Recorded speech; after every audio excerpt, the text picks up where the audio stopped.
देखो ये इसका केंद्र है, इसकी त्रिज्या स्मॉल आर मान लेंगे अपन। त्रिज्या कितनी इसकी? स्मॉल आर है ऐसा। और ये एंगल बेटा थीटा है, ये वाला एंगल कितना है? थीटा है। यहां से करंट आई आ रहा है और बेटा यहां से करंट आई क्या हो रहा है? जा रहा है, इस प्रकार से। तो बेटा अगर ये एंगल अगर थीटा हुआ तो बेटा ये जो ये वाला जो एंगल रहेगा ये क्या होगा? 2 पाई माइनस क्या होगा? थीटा। भाई अगर एक थीटा रहेगा तो ये दूसरा क्या रहेगा? 2 पाई माइनस क्या रहेगा? थीटा रहेगा। अब आपसे पूछा है कि इस पे इसके केंद्र पर चुंबकीय क्षेत्र क्या है? शून्य होता है। इसमें ये दे रखा है कि भाई इसके केंद्र पर चुंबकीय क्षेत्र जो आप निकाल रहे हो वह शून्य आ रहे हो, शून्य आ रहा है। तो आपसे कहा है कि थीटा का मान बताओ। किसका मान बताओ? थीटा का मान। तो बेटा हम ये जानते हैं कि इनको नामांकन दे देते हैं कि जैसे मान लिया कि ये जो वायर है मेरे पास इसको मैं ए बी मान लूं ऐसे, ठीक। और बेटा ये जो वायर है इसको मैं सी डी मान लेता हूं। क्या मान लेता हूं? C D. और ये जो बिंदु है इसे मैं क्या मान लेता हूं? यहां पर कुछ ए बी, इसको मैं ए बी और इसको सी मान लूं और इसको क्या मान लेता हूं? डी मान लेता हूं। डी और ये क्या हो गया मेरे पास? कुछ ई हो गया, ठीक है ना, इस प्रकार से। इसके केंद्र पर चुंबकीय क्षेत्र शून्य है। तो बेटा केंद्र पर चुंबकीय क्षेत्र कितने वायर्स के कारण आएगा? तो बेटा एक तो ये वाला है, एक बेटा ये वाला चाप है दो, और एक क्या है? ये वाला, ठीक है ना, इस प्रकार से है। यानी कि ये करंट यहां से होता हुआ इस प्रकार से और ऐसे होता हुआ वापस क्या होता है? इस प्रकार से चला जाता है। इसमें करंट नहीं जाता है, ध्यान रखना है। यहां से ये क्या है? हटा हुआ है। यहां से करंट आया, इससे होता हुआ ऐसे और ऐसे होता हुआ ऐसे चला जाता है। और कहा है कि केंद्र पर चुंबकीय क्षेत्र क्या है? शून्य है। तो बताओ थीटा का मान क्या रहा होगा? तो बेटा सबसे पहले तो अपन मैग्नेटिक फील्ड निकालेंगे इस वायर के कारण। तो बेटा इस वायर के कारण जो मैग्नेटिक फील्ड होगा अपने पास, यहां लिख देंगे बी वेक्टर। क्या है ये? ए स्मॉल कर दूं, मैं इसको छोटा कर देता हूं, नहीं तो मेरे ए कर दो भी मान सकते थे अपन इसको। ये ए, ये बी और ये क्या हो जाएगा? सी और ये डी मान लो बेटा इसको, और इसको क्या मान लो? ई मान लो, वरना फिर क्या होगा? बी रहेगा, बड़ा लिखेंगे चक्कर पड़ेगा। तो बेटा बी ए बी वेक्टर, ये मैग्नेटिक फील्ड कितना आएगा? तो बेटा ये हाफ सेमी इंफिनिटी वायर है। क्या है ये? हाँ, हाफ सेमी इंफिनिटी वायर। ये दूरी कितनी है? और ये आर है। तो हाफ सेमी इंफिनिटी वायर के लिए मैग्नेटिक फील्ड कितना होता है? तो म्यू नॉट आई अपॉन क्या होता है? 4 पाई क्या होता है? डी होता है। और डायरेक्शंस क्या रहेगी? देखो ये वायर है ना, इसको मैं धारा की दिशा में अगर अंगूठा करता हूं तो यहां पर मेरे पास उंगलियां बाहर निकलेगी, निकलेगी निकलेगी। तो बेटा इसकी डायरेक्शंस क्या आएगी? डॉट आएगी, पहली बात। फिर बेटा अगर मैं इस चाप के कारण निकालू, किसके कारण निकालू? इस चाप के कारण। तो बेटा इस चाप के कारण जो मैग्नेटिक फील्ड आएगा तो उसको मैं लिख दूंगा यहां बी, और ये क्या है बेटा? बी सी, और ये क्या है? डी, इसके कारण। तो बेटा आपको पता है चाप के लिए मैंने आपको सूत्र बताया था कि mu naught I upon 4 pi R, और ये आएगा अल्फा। अल्फा की जगह क्या आ जाएगा बेटा? 2 पाई माइनस क्या हो जाएगा? थीटा। और इसकी डायरेक्शन क्या आएगी? देखो तुम ऐसे, ऐसे अगर उंगलियां घुमाएंगे धारा की दिशा में अंगूठा अंदर जाएगा नहीं जाएगा? तो बेटा यहां पर डायरेक्शन क्या आ जाएगी? क्रॉस आ जाएगी। और बेटा अब ये वाला वायर बचा, क्या बचा? ये वाला वायर। तो बेटा इसके कारण मैग्नेटिक फील्ड क्या आएगा? तो ये वायर लिख देंगे बेटा बी डी सी वेक्टर बराबर क्या होगा? इस वायर धारा की दिशा में क्या करो? अंगूठा करो। तो बेटा ये उंगली अंदर जाएगी, यहां से बाहर निकलेगी वापस। तो बेटा यहां पर डॉट आ जाएगा और ये हो जाएगा आपके म्यू नॉट, स्मॉल आर कर दो इसको, यहां पर भी सॉरी आर आ जाएगा, और ये भी क्या होगा? R. Mu naught I upon कितना हो गया? 4 पाई क्या हो गया? आर। और ये आपके क्या नाम हो जाएगा? ये तीनों मैग्नेटिक फील्ड हो गए। और कहा है कि इसके केंद्र पर चुंबकीय क्षेत्र क्या होता है? शून्य होता है। इसके केंद्र पर चुंबकीय क्षेत्र क्या होता है बेटा? शून्य होता है। तो बताओ थीटा का मान क्या रहा होगा? तो बेटा इसके केंद्र पर चुंबकीय क्षेत्र क्या है? तो यहां लिख देंगे बी केंद्र इक्वल टू क्या हो गया? 0। बी केंद्र बराबर क्या हो गया? 0। तो बेटा इनके मान रख देंगे अपन, ये B A B vector plus B, ये क्या हो जाएगा, B C D vector plus B D E vector equal to क्या होना चाहिए, 0 होना चाहिए, ऐसा हो जाएगा।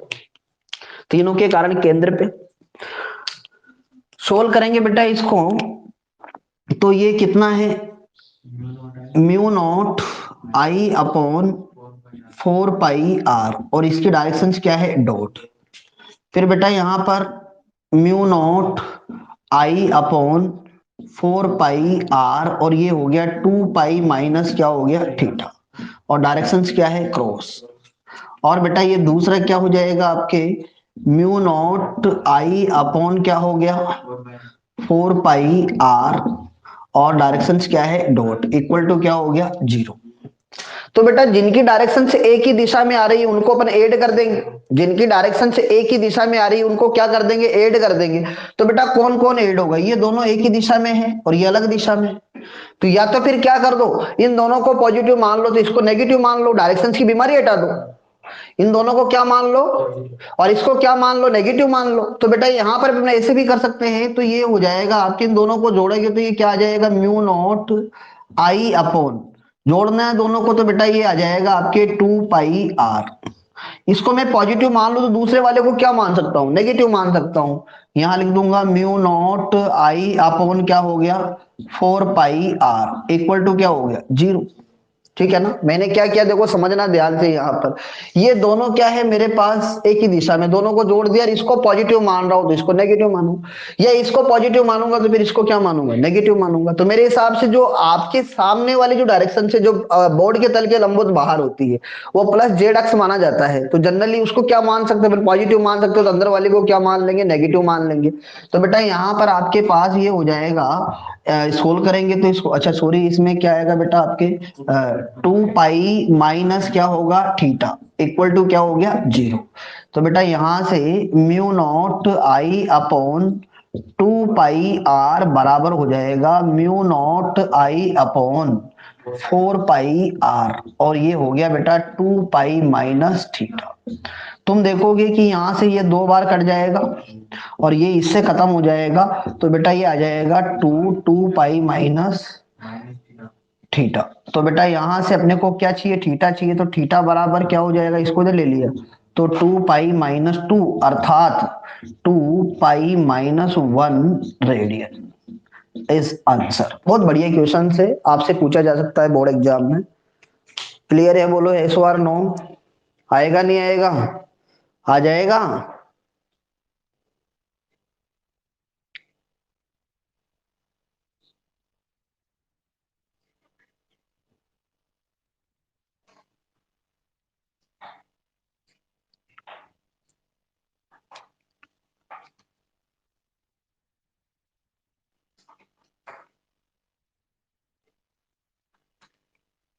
और क्लियर है, कर लोगे ना, आ जाएगा।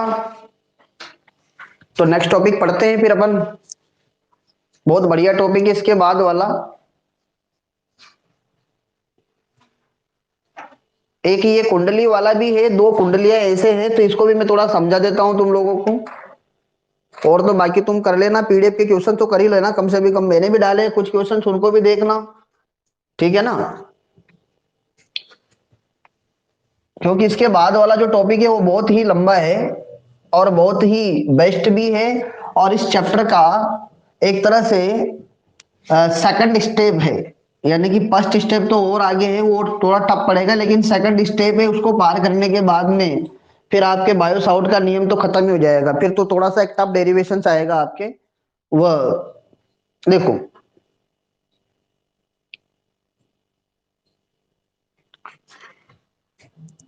जो क्वेश्चंस डाले हैं उनको तुम करना, कल की क्लास में बताऊंगा मैं, आज का टाइम और दे रहा हूं तुम लोगों को, फिर वो सारे क्वेश्चंस मैं बताऊंगा तुम लोगों को। देखो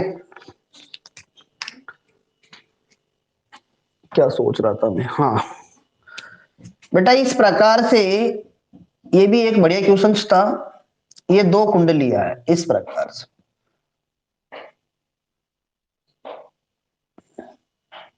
इस प्रकार से ये दोनों ही बोर्ड के तल के क्या है, लंबवत है, दोनों कुंडलियां, दोनों की त्रिज्याएं क्या मान लेते हैं, सेम मान लेते हैं। दोनों की त्रिज्याएं क्या है, सेम है। इसकी त्रिज्या भी क्या है बेटा, आर है, और इसकी भी त्रिज्या क्या है, आर है। अच्छा, मैं इसको ऐसे मान रहा हूं, ऐसे सुनना मेरे को, ऐसे उठा रहा हूं मैं, तो इसमें जो धारा की दिशा है वो इस प्रकार है, उसको मान लेता हूं मैं आई, दोनों में सेम धारा प्रवाहित हो रही है, या I1 मान लेते हैं। और जो दूसरी कुंडली है इसमें धारा इस प्रकार से प्रवाहित हो रही है। दूसरी कुंडली में जो धारा है बेटा, वो धारा की दिशा कुछ इस प्रकार से है, ऐसे ऐसे ऐसे धारा प्रवाहित हो रही है इस पर। और ये है बेटा इसमें I2 धारा। आपसे पूछा है कि इनके केंद्र पर ये जो केंद्र है इसका दोनों का, उस पर क्या बताना है आपको, मैग्नेटिक फील्ड बताना है।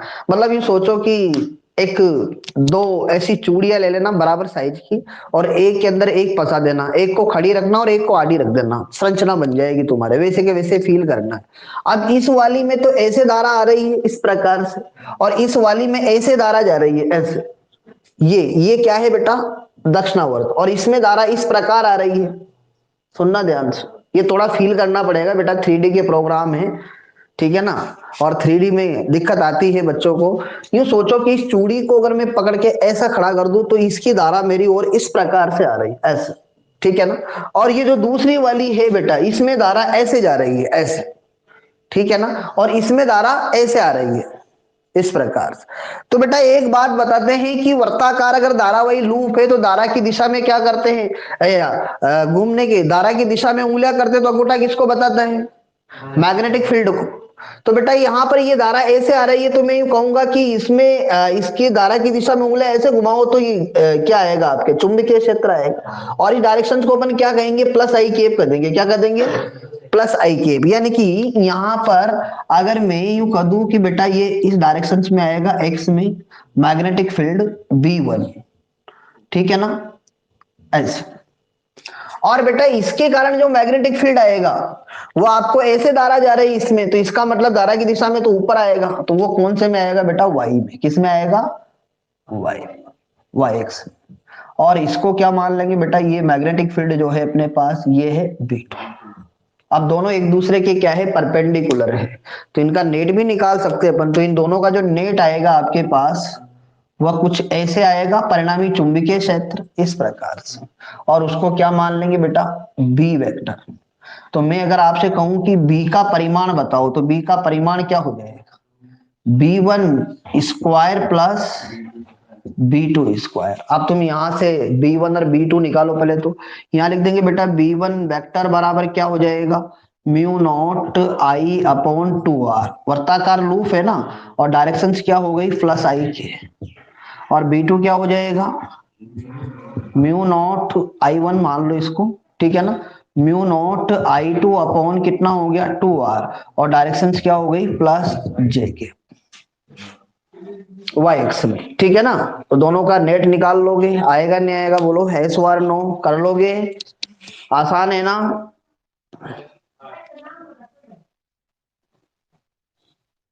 हो जाएगा पक्का।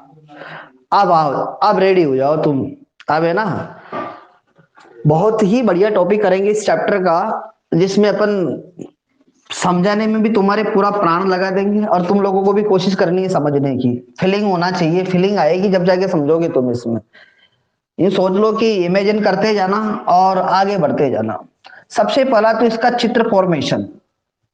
आपसे कहा है कि धारावाही कुंडली की अक्ष पर चुंबकीय क्षेत्र की गणना, धारावाही कुंडली की अक्ष पर किसकी गणना, चुंबकीय क्षेत्र की गणना।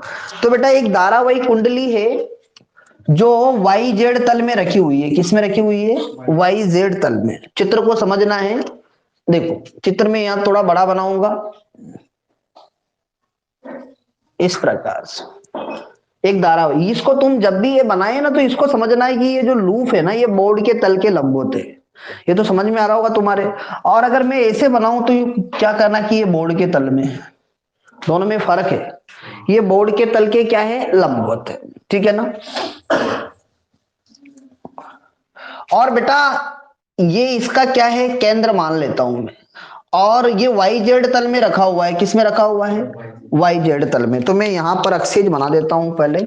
तो बेटा ये तो इसका ओ केंद्र हो गया, और इसको मैं मान लेता हूं ये जेड अक्षेज है, और बेटा ये क्या है अपने वाई अक्षेज, ठीक है ना। और इसको मान लेते हैं अपन एक्स अक्षेज। क्या मान लेंगे इसको? एक्स अक्षेज, ठीक है ना, ऐसे। अब आपको क्या करना है कि मैग्नेटिक फील्ड बताना है किस पे? अक्ष पे। अक्ष पे कोई पॉइंट है, वहां पर अपने को क्या करना है? मैग्नेटिक फील्ड बताना अक्ष पे। यानी कि कहने का मतलब इस बिंदु पे, ये बिंदु मान लेंगे यहां पर एक, इस बिंदु पर अपने को क्या करना है? चुंबकीय क्षेत्र की गणना करनी है। किसकी गणना करनी है? चुंबकीय क्षेत्र की क्या करनी है? गणना करनी है।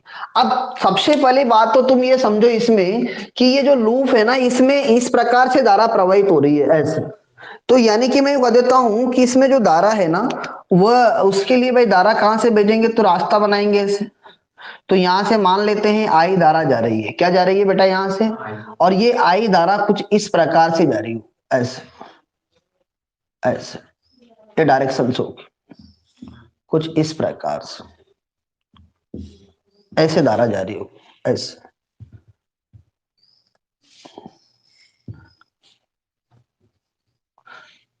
आई करंट इस प्रकार जा रहा है इसमें, इस लूप में, ठीक है ना बेटा, इस प्रकार जा रहा है आई करंट। और ये जो दिशा है धारा की, इसको मैं कुछ वामावर्त मान सकता हूं। क्या मान सकता हूं? वामावर्त। क्या मानेंगे इसे अपन? वामावर्त। ये धारा इस प्रकार से इसमें प्रवाहित हो रही है। तो बेटा अगर ये धारा ऐसे प्रवाहित होगी तो मैग्नेटिक फील्ड एक्स दिशा में जाएगा। किस में जाएगा? एक्स दिशा में। ये बहुत काम आता है, मैंने कल भी कहा था। ये ध्यान रखिए कि दायां हाथ और बायां हाथ कौन सा होता है, उसका तरीका भी बताया था तुम लोगों को। तुम कोशिश करना, ठीक है ना। ये क्या है? दाया है, बाया, बाया। और ये क्या है? दाया।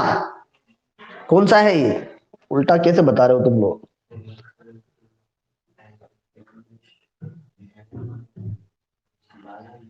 हाँ, उल्टा हाथ। ये सीधा और ये उल्टा। सीधा मतलब राइट, ठीक है ना, और उल्टा मतलब लेफ्ट। लेकिन किसी का सीधा उल्टा भी होता है, ध्यान रखना इस चीज को।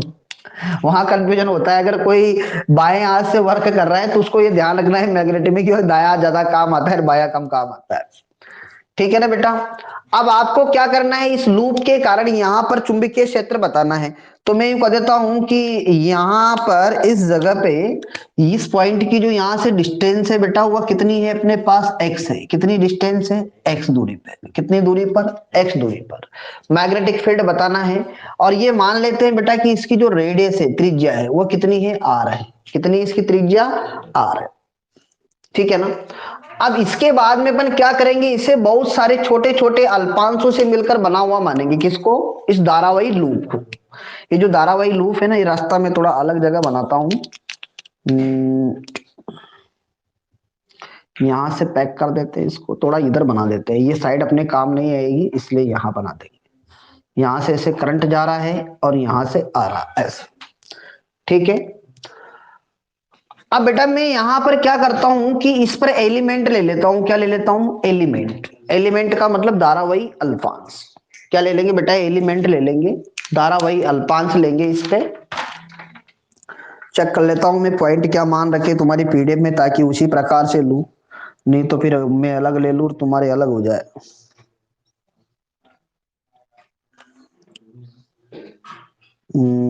डीएलए, ठीक है। पी और क्यू मान रखिए, दूसरे की दिशा क्या है इसमें? पी क्यू डैश है, ठीक है बेटा, ठीक। Okay okay okay okay.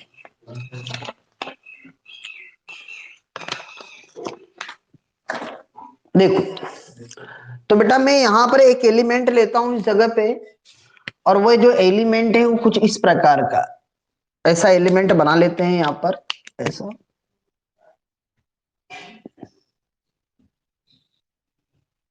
इस प्रकार से। और ये एलिमेंट है डीएल। क्या है बेटा? डीएल। अब तुम यूं कहोगे कि सर ये एलिमेंट तो हमें बोर्ड के तल में दिख रहा है, लेकिन वास्तव में बेटा ये बोर्ड के तल में नहीं है। कड़ा पहनते हो कोई है किसी के पास? कड़ा है क्या किसी के पास? नहीं है। होता तो बहुत बढ़िया होता, किसी के पास कड़ा होता, क्लासरूम होते तो ले लेते। ठीक है ना। मेरे पास है भी नहीं कुछ, बताओ तुम्हें कैसे बताओ? दे दो मेरे, वो नहीं नहीं उसको से काम नहीं चलेगा। ये है ना, ये चल जाएगा। अरे ये भी नहीं चलेगा, चलो कोई बात नहीं, ऐसे इमेजिन करना।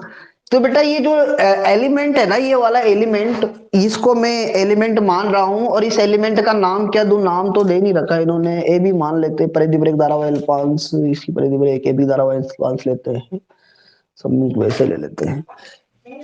इस एलिमेंट का नाम लिख देता हूं मैं बेटा, क्या है ये? ए बी धारावाही अल्पांश ले लिया अपन ने। क्या ले लिया बेटा? ए बी धारावाही अल्पांश। और इसका जो मध्य बिंदु है, इसका जो मध्य बिंदु है धारावाही अल्पांश का, उसको अपन यहां पर पी बिंदु से मिला देते हैं।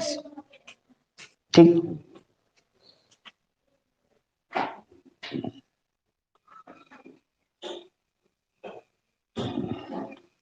पी बिंदु से इसको मिला देते हैं। यानी कि आपको इस धारावाही अल्पांश के कारण यहां पर क्या करना है? मैग्नेटिक फील्ड बताना है 8 पॉइंट पी पर, ऐसे इस पॉइंट पी पर, किसके कारण? इस धारावाही अल्पांश। तो बेटा ये दूरी x से, ये तो ये कितनी हो जाएगी? r हो जाएगी। क्या हो जाएगी? ये r हो जाएगी। अब मुझे एक बात बताओ, तो तुम ये सोचना कि ये धारा ऐसे आ रही है, तो तुम सोचना कि ये मार्गर अल्पांश है, ये वाला मार्गर क्या है यहाँ पर? अल्पांश। ये अल्पांश ऐसे है बेटा, ये अल्पांश ऐसे नहीं है, ये अल्पांश ऐसे हैं, और धारा ऐसे आ रही है, इसका मतलब धारा इसमें ऐसे आ रही होगी, धारा इसमें ऐसे आ रही होगी, आपकी तरफ आ रही होगी, और ये जो पॉइंट मिलाया है मैंने, ये वाला, ये आर है। क्या है बेटा? ये आर है। दिख रहा नहीं दिख रहा? ये क्या है बेटा? आर है। ये क्या है? आर है। और ये क्या है? ए बी है। तो ये ए पॉइंट है, और ये क्या है? बी पॉइंट है। और इसमें करंट मेरी तरफ आ रहा है, यानी कि कहने का मतलब आपकी तरफ आ रहा है, तो बेटा डीएल वेक्टर की दिशा इधर रहेगी, और ये आर वेक्टर होगा। अगर मैं यहां पर इसको ऐसे लाऊं, तो इसका जो मैग्नेटिक फील्ड होएगा वो इन दोनों के तल के लंबवत कुछ इस प्रकार होएगा, ऐसे। रुक जाओ रे, थोड़ी देर के लिए रुक जाओ भैया, ठीक है ना। ये इस प्रकार की सिचुएशन, देखो ये तुम्हें नहीं दिख रहा ना, ये क्या है आपके पास? डीएल वेक्टर है। क्या है? और ये क्या है? आर वेक्टर है। और ये रहेगा चुंबकीय क्षेत्र का सदिश, डीएल क्रॉस क्या करते हैं? आर। और जब दो सदिशों का सदिश गुणनफल किया जाता है, तो डायरेक्शंस क्या होती है दोनों के तल के लंबवत? तो बेटा यहां से इस प्रकार से, ऐसे। अगर मैं यहां पर एक एलिमेंट लू की बात करूंगा, तो फिर ये ऐसे हो जाएगा उल्टा, क्योंकि धारा की दिशा चेंज हो गई, तो ये नीचे आ जाएगा। बात समझ में आई नहीं? बहुत सारे बच्चे यहां पर बहुत बड़ी मिस्टेक कर देते हैं, क्योंकि इसके डायरेक्शन ऐसे बना देते हैं, जैसे अपन एक चित्र ऐसे भी पढ़ा था, याद हो तो आप लोगों को, इलेक्ट्रिक फील्ड के अंदर गाउस के नियम के एप्लीकेशंस में, तो वहां पर इसमें थोड़ा फर्क है। तो बेटा ये मैग्नेटिक फील्ड क्या है? ब्लैक मार्कर है।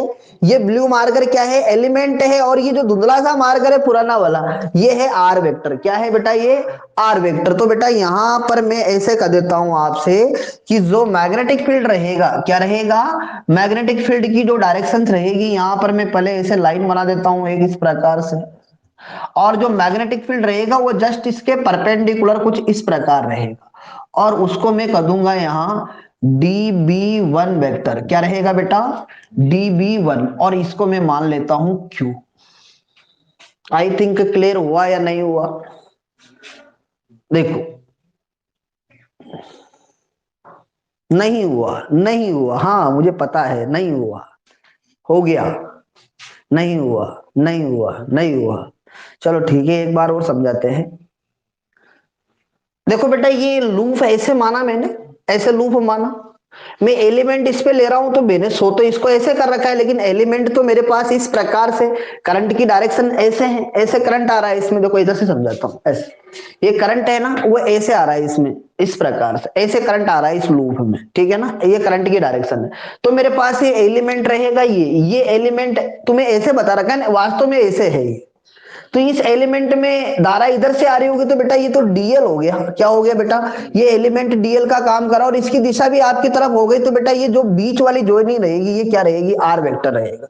और आपको बताए मैग्नेटिक फील्ड बायो-सावर्ट के नियम के अकॉर्डिंग क्या होएगा, तो यहां पर तुम कभी कहीं भी एलिमेंट लो, डीएल वेक्टर और आर वेक्टर के बीच का कोण हमेशा 90 डिग्री रहेगा। क्या रहेगा बेटा, 90 डिग्री। ये भी एक इंपॉर्टेंट, देखो देखो ये डीएल वेक्टर है और ये आर वेक्टर है, तुम कहीं भी वेक्टर लो, इस पे कहीं भी एलिमेंट लोगे, जहां पर भी तुम एलिमेंट लोगे वहां पर ये दोनों एक दूसरे के क्या रहेंगे बेटा, परपेंडिकुलर रहेंगे। तो ये आपके V1 वेक्टर हो गया। सिमेट्रिकल ऐसा का ऐसा ही काम अपन यहां पर भी कर डालते हैं, इस जगह भी यहां पर भी एक क्या कर लेते हैं, एक एलिमेंट ले लेते हैं इस प्रकार, ऐसे एक एलिमेंट यहां पर भी ले लेते हैं इस प्रकार। इस एलिमेंट का नाम है ए डेस बी डेस, और इसकी लेंथ कितनी है बेटा, वो मान लेते अपन कितनी है, डीएल है। सेम लेंथ का एलिमेंट ले लेंगे यहां पर। तो यहां पर जो एलिमेंट लिया है तो बेटा यहां पर तो ये केप ऊपर की ओर थी, यानी कि इसकी धारा ऐसे आ रही थी इसमें, तो इस प्रकार से, और यहां पर ऐसे हो जाएगी तो यहां पर धारा इसमें अंदर जाएगी, तो यानी कि इसकी दिशा क्या रहेगी, तल के लंबवत अंदर की ओर रहेगी। और बेटा इसको जो ज्वाइन करने वाला जो पॉइंट है, इसको अगर यहां पर अपन मिलाते हैं इस पे, तो बेटा मैं इसको यहां मिलाता हूं इस जगह पे, इसके मध्य बिंदु को, ये ओ इसके मध्य बिंदु को यहां मिलाते हैं बेटा, तो ये इस प्रकार से मिलता है ऐसा। ये इसका मध्य बिंदु को मैंने क्या किया, वहां मिला दिया, तो ये दूरी भी क्या रहेगी, आर रहेगी। और इसके कारण जो चुंबकीय क्षेत्र रहेगा, तो बेटा आपको पता है कि इसमें ये डीएल वेक्टर क्या है, अंदर की ओर है, और ये बेटा हो गया अपने पास कौन सा वेक्टर, आर वेक्टर। तो बेटा मैग्नेटिक फील्ड क्या रहेगा, क्योंकि यहां पर तुम देखोगे कि ये डीएल वेक्टर अंदर की ओर हो गया और ये आर वेक्टर ऐसे हैं, तो सदिश गुणनफल में डीएल क्रॉस क्या करते हैं, आर करते हैं, तो ऐसे घुमाएंगे तो अगूटा क्या आएगा, मैग्नेटिक फील्ड की दिशा में। तो बेटा यहां पर जो आपके इसको ऐसे बनाएंगे अपन, तो यहां पर जो मैग्नेटिक फील्ड आएगा आपके पास, उसकी डायरेक्शन कुछ इस प्रकार होगी ऐसे। और इसको अपन क्या लिखेंगे बोलो बेटा, D B two vector, D B two vector. अब समस्या सर ये आती है कि ये एंगल कितना होगा, ये वाला एंगल कितना लिया जाए। तुम देखोगे बहुत सारे बच्चे खुशी खुशी में इसको ऐसे कर देते हैं और इसको ऐसे कर देते हैं, कतई गलत है, क्योंकि इसके कारण db1 वेक्टर इधर ही आएगा और इसके कारण db2 वेक्टर इधर ही आएगा, ठीक है ना। अब बाकी का काम कैसे देखते हैं, अब तुम देखो यहां पर कि अगर मैं इस एंगल को, ये जो एंगल है इसको मैं नीचे करता हूं, तो सुनना मेरी बात को, देखो अब यहां पर मैं एंगल के बारे में भी समझाता हूं कि सर कौन सा एंगल ले, तो देखो ये इस प्रकार से था, सुनना मेरी बात को ध्यान से, ऐसे ये आपके ये है डीएल वेक्टर, ये है आर वेक्टर, और ये क्या है बेटा, चुंबकीय क्षेत्र। अब ये से आए यहां से, तो अगर मैं यहां पर अगर इसको ऐसे रखूं, तो बेटा अगर मैं इसको यहां ऐसे लाऊंगा नीचे, तो ये वाला एंगल घटेगा, ये वाला एंगल घटेगा, इसका मतलब ये कोण इधर जाएगा, तो जितना कोण ये रहेगा उतना ही कोण ये रहेगा। ये भी एक इंपॉर्टेंट बात है इसमें कि जितना एंगल थीटा ये आएगा उतना ही थीटा क्या आएगा, ये आएगा। और बेटा यहां पर भी सिमेट्रिकल, ये थीटा यहां रहेगा, इस पी को कहीं डाल दो बीच में ऐसे और जगह पे, ठीक है ना, तो ये एंगल भी क्या रहेगा, थीटा रहेगा। यही बेटा इसका सबसे बड़ा काम है, बाकी तो थ्योरी ही थ्योरी है, लैंग्वेज ही लैंग्वेज है। तो बेटा एक धारावाही लूप है, जो धारावाही वृत्ताकार कुंडली है या लूप है, जो क्या है बेटा, वाई जेड तल में रखा हुआ है, इसके केंद्र ओ से इसकी अक्ष पर स्मॉल एक्स दूरी पर बिंदु पी पर क्या करनी है, चुंबकीय क्षेत्र की क्या करनी है बेटा, गणना करनी है। तो इस धारावाही कुंडली को बहुत सारे छोटे छोटे अल्पांशों से मिलकर क्या मान सकते हैं, बना हुआ मान सकते हैं थ्योरी पे। तो बेटा यहां पर अपन क्या करेंगे, इसकी परिधि पर एक डीएल अल्पांश ले लेंगे जिसकी लंबाई कितनी, ए बी अल्पांश ले लेंगे जिसकी लंबाई क्या है, डीएल है, और इसके कारण बिंदु पी पर उत्पन्न चुंबकीय क्षेत्र क्या होगा, db1 होगा। क्या होगा बेटा, db1। तो बायो सावर्ट के नियम अनुसार अगर अपन नियम लगाए, शायद क्लियर हुआ या नहीं हुआ है, इस बार नो।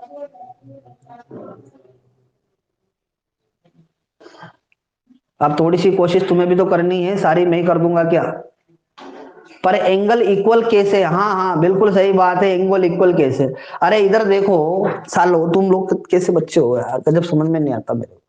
देखो ये मार्गर परपेंडिकुलर होने में ही टाइम लगता है, कहीं बना ले, ऐसे ऐसे फ्रेम बनाने पड़ेंगे अब, इस प्रकार के डायरेक्ट होना चाहिए ये, ठीक है ना, ऐसे। ये है, क्या है ये, डीएल, ये क्या है, आर, और ये क्या है, मैग्नेटिक फील्ड। अगर मैं यहां पर ऐसे लाऊंगा तो ये कौन, तो तुम देखो कि अगर मैं इसकी त्रिज्या कम करूंगा तो बेटा ये वाला मैग्नेटिक फील्ड ऐसे होता जाएगा। तो एक बात बताओ कि जब इसको ये इधर आएगा, इसका मतलब इसकी त्रिज्या क्या होगी, कम होगी, तो ये वाला कोण क्या होगा, घटेगा नहीं घटेगा, तो ये वाला कोण भी घटेगा। अगर ये कोण, अगर मैं इसको और बढ़ाऊं तो बेटा ये वाला कोण भी क्या हो जाएगा, और बढ़ जाएगा, बढ़ेगा नहीं बढ़ेगा, तो बेटा ये चेंज होगा तो ये चेंज होगा, इसलिए ये थीटा क्या रहेगी बेटा, बराबर रहेगी। शायद अब तो क्लियर हो गया होगा। हम्म, ठीक है ना, ये मैग्नेटिक फील्ड की डायरेक्शन समझ में आ गई।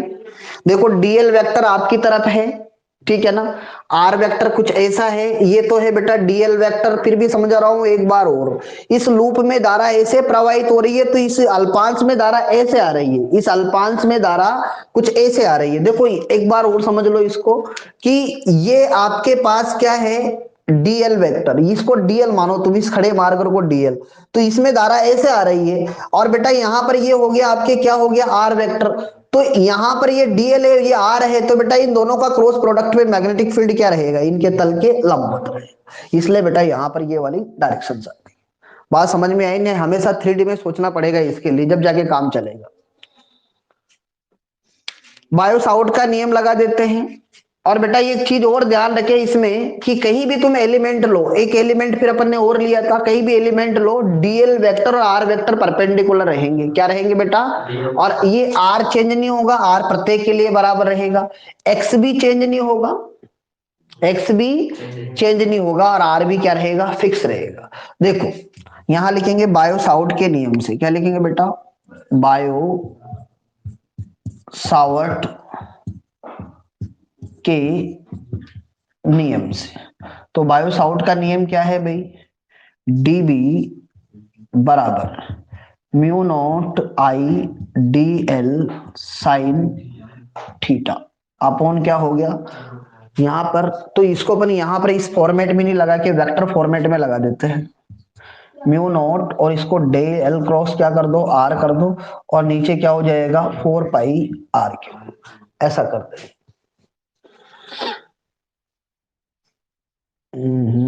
कि तुम्हारे पीडीएफ में थोड़ा गलत हो रहा है, उसको सही कर लेना। अगर तुम इसको आर यूनिट वेक्टर मानो, यहाँ पर आपकी पीडीएफ में क्या मान रखा है, इसको वेक्टर मान रखा है, इसको तुम आर यूनिट वेक्टर मानो, यहाँ क्या होगा, 4 पाई आर स्क्वायर, क्या आएगा बेटा, 4 पाई आर स्क्वायर। फिर बेटा यहाँ पर चाहे तो अपन इसको ऐसे भी लिख सकते हैं कि डीबी वेक्टर बराबर ऐसे mu naught I D L sine theta upon क्या हो गया, 4 पाई आर स्क्वायर, पहले अल्पांश के लिए डीबी वन मान लो ऐसे, ठीक है ना, पहला अल्पांश लिया, डीबी वन मान लेंगे इसको। तो बेटा यहां पर यूं कहेंगे कि आपको पता है डायरेक्शंस क्या है इसकी, डायरेक्शंस क्या है बेटा, यहां लिख देंगे पी से क्या आ गई, क्यू आ गई, डायरेक्शंस क्या आ जाएगी, पी, क्योंकि अगर मैं इसको सोल्व करूं, देखो सुनना मेरी बात को ध्यान से, कि डीएल और मापांक और आर का यूनिट वेक्टर का मापांक और साइन थीटा, ऐसा हो जाएगा, और डायरेक्शंस क्या है, पी से क्यू मिल ही रही है, तो ये तो क्या हो जाएगा एक, तो इसको मैं क्या लिख सकता हूं, डीएल साइन थीटा। इसके बाद में यहां पर आपके पास किसी भी जगह डीएल वेक्टर परपेंडिकुलर रहेगा किसके, आर वेक्टर के, तो थीटा बराबर क्या रहेगा, 90 डिग्री। तो बेटा यहां लिख देंगे कि डी बी वन बराबर mu naught I D L sine 90 degree upon क्या हो जाएगा, 4 पाई आर स्क्वायर, और डायरेक्शंस क्या होगी, पी से क्यू, और सोल्व कर देना, डी बी वन वेक्टर बराबर mu naught I D L upon 4 पाई क्या हो गया, आर स्क्वायर, और ये डायरेक्शन हो जाएगी बेटा पी से क्यू, और इसको अपन समीकरण 1 का नाम दे देंगे, ऐसा कर लेंगे। फिर बेटा इसी प्रकार अपन क्या करते हैं, व्यास के अभिविमुख, किसके, व्यास के जस्ट सामने एक एलिमेंट और लेते हैं, क्या करते हैं, व्यास के जस्ट सामने क्या करेंगे बेटा, एक एलिमेंट और लेंगे। इसी प्रकार से यहां पर जो पी क्यू है वो क्या है, जो दिशा है ना, वो डीएल सदिश और आर सदिश दोनों के क्या है, तल के लंबवत है पी क्यू दिशा में। तो बेटा यहां पर अगर व्यास के अभिमुख एक एलिमेंट और ले लिया जाए तो इसके कारण मैग्नेटिक फील्ड क्या आ जाएगा, dv2 वेक्टर म्यू नॉट आई डीएल, ऐसा आएगा मैग्नीट्यूड तो 4 पाई r स्क्वायर। बट डायरेक्शन इसकी क्या हो जाएगी, ये वाली डायरेक्शन को अपन पी क्यू डेस मान लेते हैं, क्या मान लेते हैं, तो ये डायरेक्शन क्या हो गई बेटा, पी क्यू डेस, ऐसा हो जाएगा। और ये समीकरण नंबर क्या हो गई, 2 हो जाएगी। अब ये दोनों जो सदिश हैं बेटा वो परिमाण में तो क्या है, लेकिन दिशा में क्या है, अलग अलग। दोनों सदिश परिमाण में तो क्या है, समान है, लेकिन दिशा में क्या है, अलग अलग है। दोनों परिमाण में समान है लेकिन दिशा में क्या है बेटा, अलग अलग है। तो यहां पर इनके कंपोनेंट ले लो तुम, तो बेटा इसका ये वाला कंपोनेंट क्या होगा, db1 साइन थीटा, और बेटा इसका ये वाला कंपोनेंट यहां पर लिख देंगे db2 साइन थीटा, और बेटा ये वाला कंपोनेंट क्या हो जाएगा, db2 cos थीटा, और बेटा यहां पर भी ये वाला कंपोनेंट क्या हो जाएगा, db1 cos थीटा, ऐसा हो जाएगा। ठीक है ना, ऐसे कंपोनेंट भी लेने पड़ेंगे। यहां पर लिख देंगे समीकरण 1 व समीकरण 2 से db1 मापांक बराबर होगा db2, और इसको किसी एक के बराबर मान लेंगे, या तो db1 लिख दो ऐसे, या फिर क्या लिख देना, म्यू नॉट आई dl अपॉन 4 पाई r स्क्वायर। इसको समीकरण 3 का नाम दे देना। ठीक है ना, क्योंकि दोनों ही परिमाण में तो समान है लेकिन दिशा में क्या है, अलग अलग है। परिमाण में तो क्या है, लेकिन दिशा में क्या है बेटा, अलग अलग है। अब दोनों परिमाण में समान दिशा में अलग है तो यूं कहेंगे ये दोनों कंपोनेंट क्या रहेंगे, परिमाण में समान और दिशा में क्या होने के कारण, विपरीत होने के कारण एक दूसरे को निरस्त कर देंगे। तो बेटा बिंदु पी पर जो मैग्नेटिक फील्ड होगा ओनली किसके कारण होगा, साइन घटकों के कारण होगा। क्या होंगे, साइन घटकों के कारण होगा। और ऐसे बहुत सारे साइन घटक रहेंगे, रहेंगे नहीं रहेंगे। 2 एलिमेंट लिए थे, एक यहां ले सकते थे, एक यहां ले सकते थे, एक यहां ले सकते, तो सभी अगर साइन घटक, तो इस साइन घटक कितने बन जाएंगे, कितनी परिधि के कारण, पूरी परिधि कितनी, 0 से 2 पाई आर है। तो बेटा संपूर्ण धारावाही लूप के कारण अगर तुम चुंबकीय क्षेत्र ज्ञात करना चाहते हो तो बेटा 0 से 2 पाई आर के बीच में क्या कर देंगे, साइन घटक वाले कंपोनेंट का क्या कर देंगे, समाकलन कर देंगे। क्या कर देंगे बेटा, समाकलन। तो बेटा यहां पर हो जाएगा, यहां पर संपूर्ण धारावाही कुंडली के कारण अगर तुम मैग्नेटिक फील्ड ज्ञात करना चाहते हो तो यहां लिख देना बेटा बी बराबर 0 से कितना, 2 पाई आर परिधि है इसकी ये, और कौन से घटक, साइन घटक, db साइन थीटा 1 कर दो। ठीक है, db1 का मान रख देना इसमें।